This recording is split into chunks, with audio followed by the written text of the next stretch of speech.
Assalamualaikum warahmatullahi wabarakatuh. Hai teman-teman semua, saya Marsha Aulia Salwa dengan NIM 203-24097. Di sini saya akan menjelaskan materi PPKN mengenai sistem politik di Indonesia. Yuk kita simak videonya. Sebelumnya, kalian tahu nggak sih apa itu sistem politik?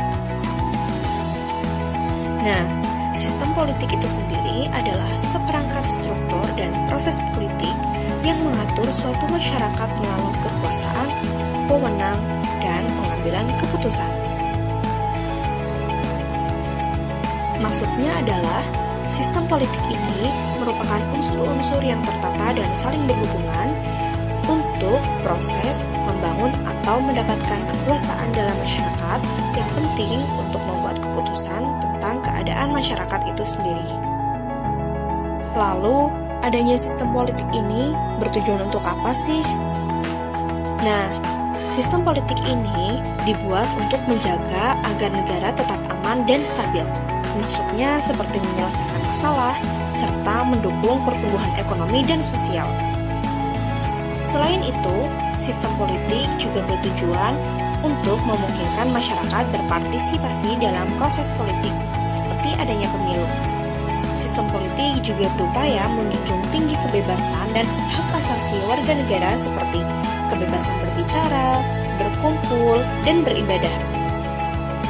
Nah, negara Indonesia sendiri menggunakan sistem politik model demokratis berbentuk presidensial yang berdasarkan pada Pancasila dan Undang-Undang Dasar 1945, di mana presiden berfungsi sebagai kepala negara sekaligus kepala pemerintahan yang dipilih secara langsung oleh masyarakat melalui pemilu. Sistem yang digunakan negara Indonesia yaitu sistem presidensial demokratis ini memiliki 3 cabang kekuasaan utama, yaitu badan eksekutif, badan legislatif, dan badan yudikatif. Yang pertama, ada badan eksekutif. Badan eksekutif di Indonesia dipimpin oleh presiden yang merupakan kepala negara dan pemerintahan. Peran dan fungsi presiden serta badan eksekutif secara umum diatur dalam pasal 4 hingga pasal 13 Undang-Undang Dasar 1945, sedangkan rincian tugas dan kewenangan lebih lanjut bisa diatur dalam undang-undang lainnya yang mengatur tentang pemerintahan dan administrasi negara.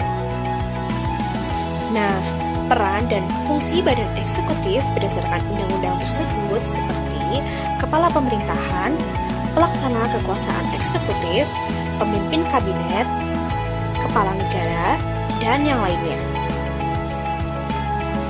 Yang kedua, ada badan legislatif. Nah, di Indonesia, badan legislatif adalah Dewan Perwakilan Rakyat atau DPR yang merupakan lembaga perwakilan rakyat dengan memiliki peran penting dalam proses pembuatan undang-undang dan pengawasan pemerintahan. Berdasarkan undang-undang tersebut, DPR memiliki peran dan fungsi seperti perwakilan rakyat, seperti pemilihan umum, pembuatan undang-undang, pengawasan pemerintahan, bertugas dengan anggaran negara, dan yang lainnya. Yang ketiga, ada badan yudikatif. Di Indonesia, badan yudikatif ini diwakili oleh Mahkamah Agung atau MA sebagai lembaga peradilan tertinggi serta Mahkamah Konstitusi atau MK yang memiliki kewenangan dalam menafsirkan Undang-Undang Dasar 1945. Nah, menurut Undang-Undang, Mahkamah Agung memiliki peran dan fungsi seperti lembaga peradilan tertinggi yang meliputi memeriksa, mengadili, dan memutus perkara-perkara yang diajukan sesuai dengan hukum yang berlaku. Mahkamah Agung juga memiliki peran dan fungsi seperti pengawasan peradilan dan juga penyelenggara pendidikan peradilan. Setelah itu, Mahkamah Konstitusi juga memiliki peran dan fungsi seperti penafsir Undang-Undang Dasar, penguji undang-undang, dan perlindungan hak konstitusional. Mungkin itu saja yang dapat saya sampaikan. Saya pamit undur diri, kurang lebihnya mohon maaf. maaf dan terima kasih. Assalamualaikum warahmatullahi wabarakatuh.